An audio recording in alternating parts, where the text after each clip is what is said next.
Now it's time for a look at the broader balance of power in the House heading into the midterms. Republicans currently hold a 45-seat edge in the House, with all 435 seats up for election this November. According to CBS News, Democrats are estimated to win a 3-seat edge after the general election. That's well within the margin of error of 9 seats. Joining me now is CBS News Director of Elections and Surveys, Anthony Salvanto. Anthony is here to give us a closer look at what's shaping the midterms. Anthony, great to see you. How are you? I'm well. I want to ask you about this term voter enthusiasm, because we talk about that a lot. And sometimes it's, I think, for people watching, not quite clear what we're talking about, because we talk about a gap oftentimes in voter enthusiasm.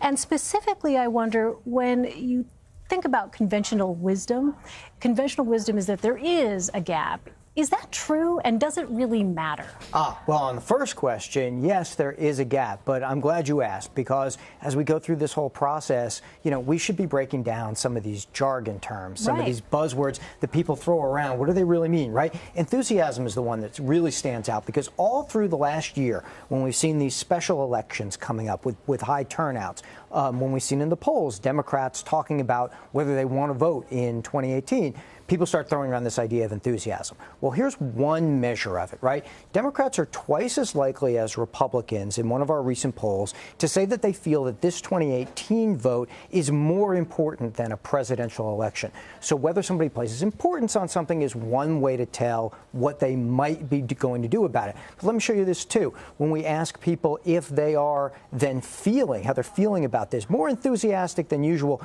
we also see the Democrats having an edge at this point. 52-41 that we saw this spring, and it's stayed about where that is. So that's where some of this jargon comes from, this idea of Democratic enthusiasm. But like you said, does that necessarily equate to turnout? That's a bigger question. Well, and how has this idea affected your polling in the past? Right. Well, let me show you this. When we looked at this in 2016, right, everybody talked about how maybe Clinton voters weren't really thrilled about her candidacy on the Democratic side. Maybe we're less enthusiastic. That actually turned out to be the case when we saw the likely Clinton voters less enthusiastic about voting. This is from late in the campaign compared to likely Trump voters who are a little more enthusiastic. And then I will tell you, when we went back after the campaign and we recontacted people, it was a lot of those unenthusiastic Clinton voters who told us that they had decided to stay home. So there's some evidence enthusiasm matters.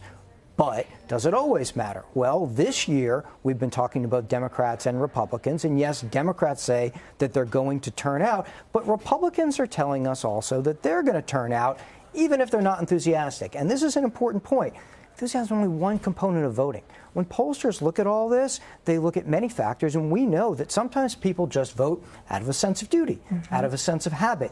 And, Republicans may show up just because that's what they usually do. They often vote in midterms. So enthusiasm isn't necessarily the key factor. What about this notion of likely voters? How do the polls define who is actually likely to vote? Right. Now, that comes right out of that. As we go on, as we get into September and October, you and I are going to be throwing around that likely voter term, defined by, number one, people who tell us what they're going to do. In polls, we like to take people at their word, and we do for the most part.